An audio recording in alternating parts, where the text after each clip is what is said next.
بسم الله الرحمن الرحيم. magacaygu Axmed Sama Maxamed ee ku soo dhawaada casharadii imtixaanaha aan uga hadlayay PHP.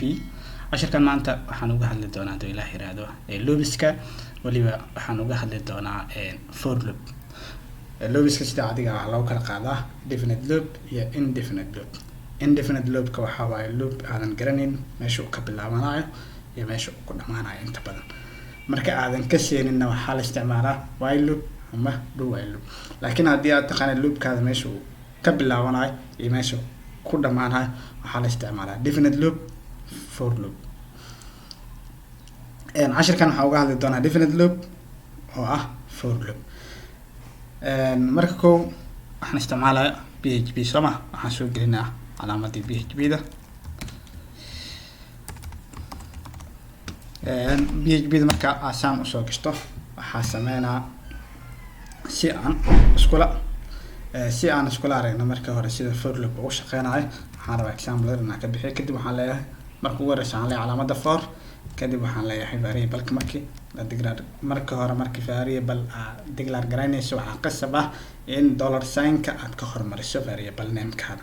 kadib waxaan leeyahay ay qiimaha ugu horeeya qaadanayso waa hal, loopkayga meesha uu ka bilaabanayo waa hal.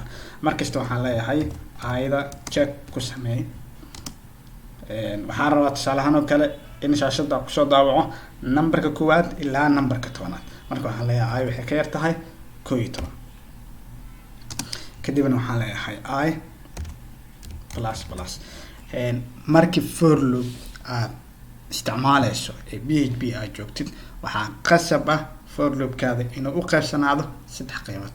qaybta koowaad oo ah initialization, qaybta labaad oo ah inaad checking ku sameyso, qaybta saddexaad ama conditionki, qaybta saddexaad oo ah in increment ku sameyso ama decrement aad ku sameyso.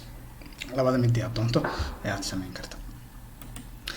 hadda saan markuu yahay waxaan leeyahay marka bodygi loopka taga, kadib waxaan leeyahay shaashada waxaad igu soo daawacdaa I, kadibna waxaan leeyahay semicolon. hadda marka ugu horeyso inta ayuu macnaa qiimaha ay qaadanayso waa hal, checking ku sameynaa ay waxay ka yartahay 11. sax waaye, hal waxay ka yartahay 11. halkan ayuu macnaa hal daawaca. hal markuu daawaco qaybtan dambo marna kuma laaban doono. marka ugu horeysa kaliya ay qiimaha ay qaadanaysa waa khalaas, dib looguma laabana. markuu hal daawaco halkan ayuu tagaa, hal ayuu wuxuu ku daraa hal kale. maxaa yeelay waxaan dhahay I plus waxay la mid tahay I plus marka dhoo kale waxay la mid tahay I waxay la mid tahay I plus 1. sidaan anoo dhahay oo kale ay la mid tahay. marka short form waxa loo qori karaa I plus. I markii hal ahayd halka shaashada lagu soo daabacay halkan ayuu imaana, hal kale ayuu I ku daraa. hal markii uu ku daro inta ay imaana labo waxay ka yartahay 11. sax waaye, halkan ay imaana labo ayuu daawaca. haddana mar kale labo halka uu ku dara saddex noqonaysa, saddex waxay ka yartahay 11. sax uu daawaca oo socona sagaal uu daawaca. tusaale ahaan sagaal markuu shaashada ku daawaco halkan ay imaana sagaal hal ku dar 10 waaye, inta imaana 10 waxay ka yartahay 11. sax waaye, 10 uu daawaca. haddana 10 hal ku dar 11, inta imaana 11 waxay ka yartahay 11. maya kama yar way la egtaa loopku istaaga. sidaas ayuu for loopka u shaqeeyaa marka la joogo PHP iyo dhammaan programming languages. waa kan hadda saan uu igu daawacay. haddii aan raba in hal uu daawaco hadda line ka halka uu ku daawaco, laba uu ku daawaco, line kale saddex uu ku daawaco, halkan ayaan waxaan ku dari karaa break oo ah new line oo kale. halkan ayaan tagaa, kadib waa kan sidaa ayuu ku daawacay.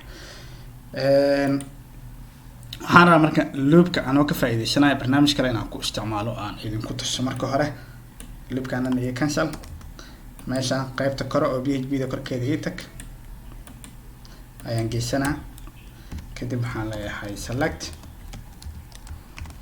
haddana PHP da hoosteeda ayaa kusoo xiraa. waxaan leeyahay select,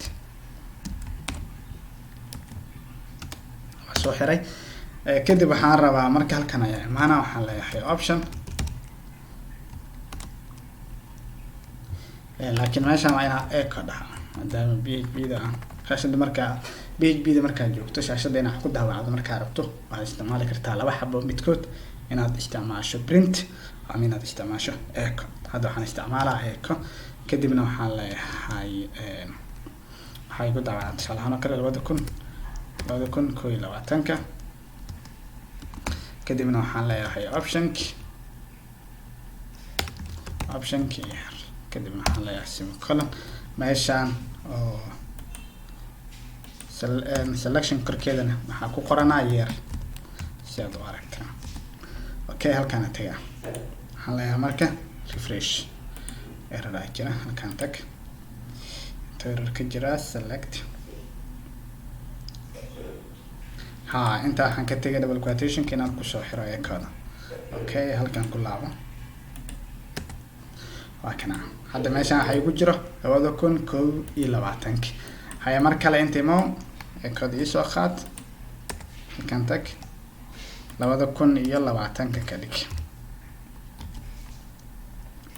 halkaan tag refresh da waa kana 2020 haya mar kale inta tag refresh da baasta 2019 okay asla garana sama inta ma hadda year markii aad tago inta markaa aan ku dhufto muuska ama click aan dhaho waxay soo baxaya 2020 haddii aan rabo ka hor ilaa 1950 inaan hoos u dago kale waxay u qaadanaysaa inuu waqti badan iga baxo. tusaale ahaan oo kale hadda intaan aan qoray haddaan u baahdo 1950 inaan qoro waxay u qaadanaysaa wax tiro badan inaan qoro koodkiin hadhow la akhrin waayo in qofku uu ku daalo iyo in aanay waqti badan uu iga baxo. marka si taas aan u dhicin waxaan isticmaalaa for loop. waxaan leeyahay marka for kadib waxaan leeyahay calaamad dollar sign kadib waxaan leeyahay waxay la mid tahay meeqa ka bilaaba 2021 waxaan leeyahay semicolon waxaan leeyahay markaas waxay ka weyn tahay ama la eg tahay 1950 kadib waxaan leeyahay semicolon waxaan leeyahay markaas minus kadib intaan oo dhan waa iska tiraa uma baahni meeshaan oo 2021 ah waxaan ku bedelaa waa kan koodkii wax badan iga qaadan lahaa waxaan ku soo koobay oo kaliya 2 line kadib waxaan leeyahay refresh waa kana ilaa 1950 meeshaan rabaa doorana qofkii yar uu ku dhufanaa sanadkuu rabo sanadkii uu dhashay ayuu ka dooranaa